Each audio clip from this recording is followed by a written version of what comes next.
Dummling and the Three Feathers. Once upon a time, there lived a king who had 3 sons. The 2 elder were learned and bright, but the youngest said very little and appeared somewhat foolish, so he was always known as Dummling.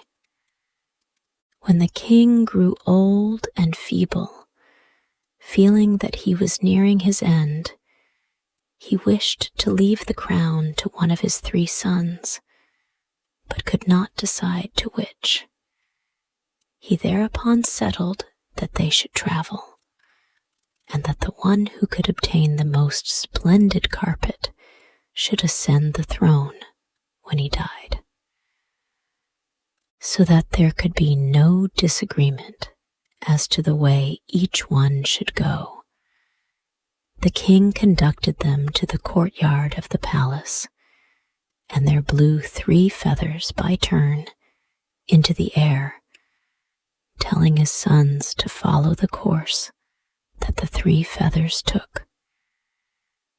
Then one of the feathers flew eastwards, another westwards, but the third went straight up towards the sky, though it only sped a short distance before falling to earth.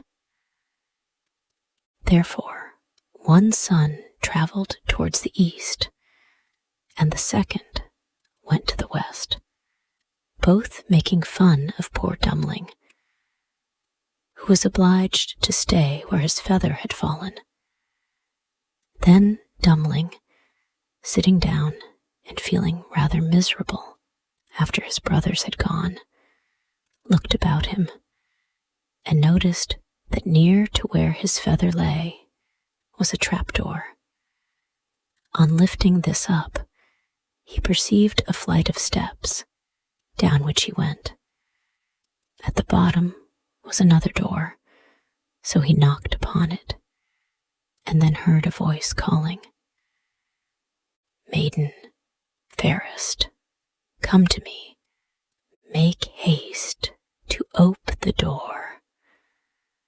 A mortal surely you will see, from the world above is he, we'll help him from our store." And then the door was flung open, and the young man found himself facing a big toad sitting in the center of a number of young toads.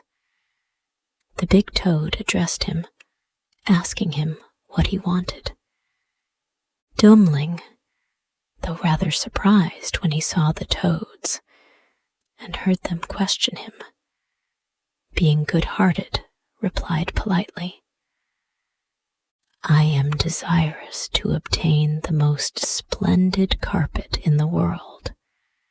Just now, it would be extremely useful to me."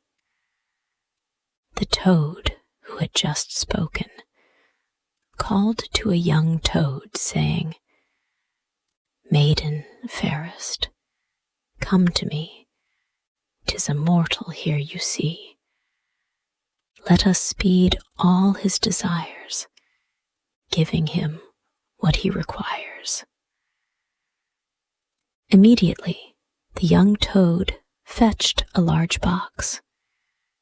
This the old one opened, and took out an exquisite carpet, of so beautiful a design that it certainly could have been manufactured nowhere upon the earth. Taking it with grateful thanks, Dummling went up the flight of steps, and was once more in the palace courtyard. The 2 elder brothers, being of the opinion that the youngest was so foolish that he was of no account whatever in trying to obtain the throne, for they did not think he would find anything at all, had said to each other, "It is not necessary for us to trouble much in looking for the carpet." So they took from the shoulders of the first farmer, they came across a coarse shawl, and this they carried to their father. At the same time, Dummling appeared with his beautiful carpet, which he presented to the king, who was very much surprised and said, "By rights, the throne should be for my youngest son." But when the two brothers heard this, they gave the old king no rest, saying, "How is it possible that Dummling, who is not at all wise, could control the affairs of an important kingdom? Make some other condition, we beg of you." "Well," agreed the father, "the one who brings me the most magnificent ring shall succeed to my throne." And once more he took his sons outside the palace.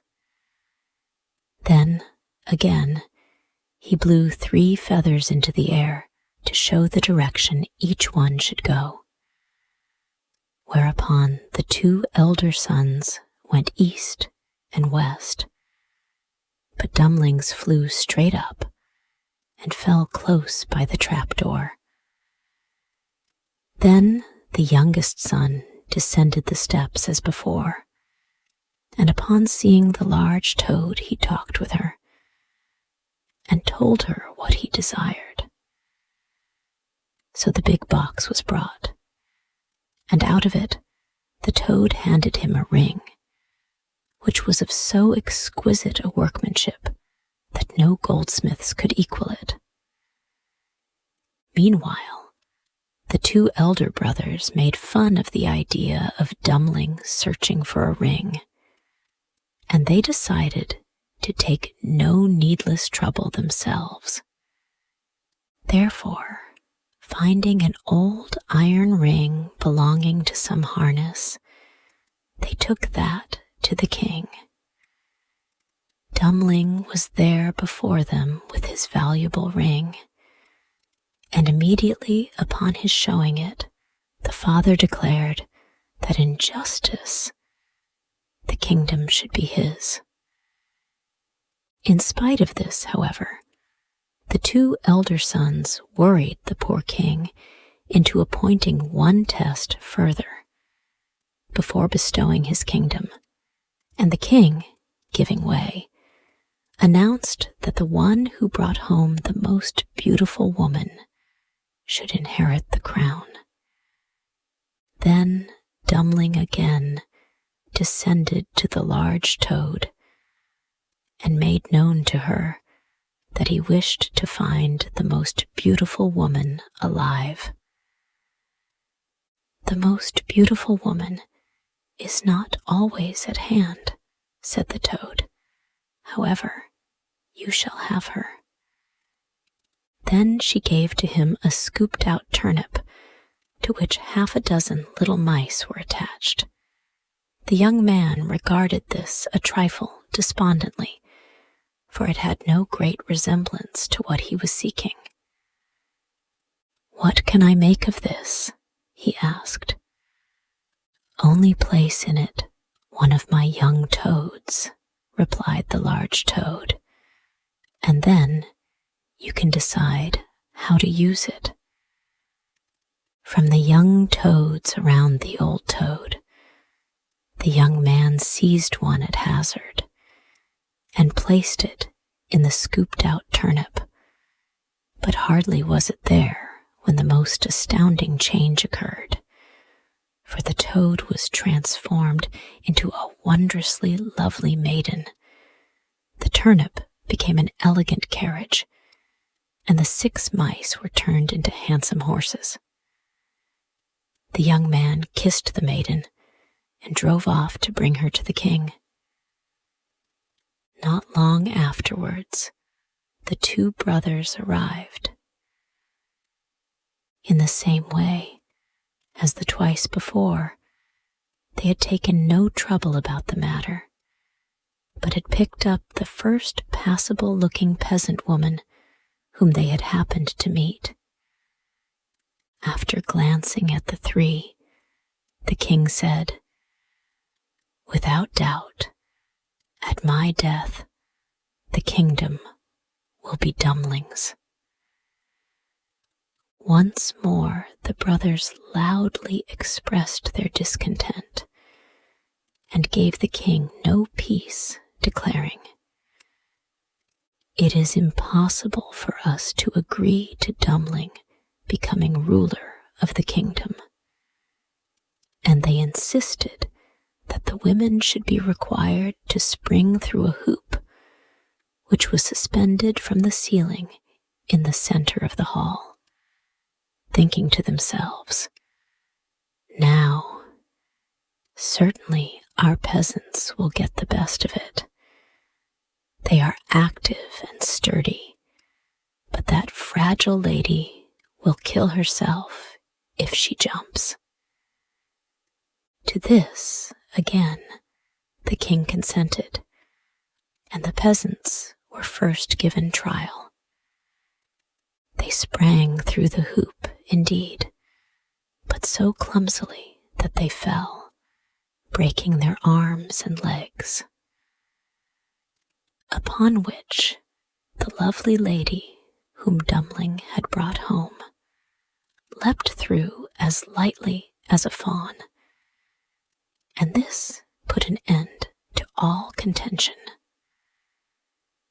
So the crown came to Dummling, who lived long and ruled his people temperately and justly.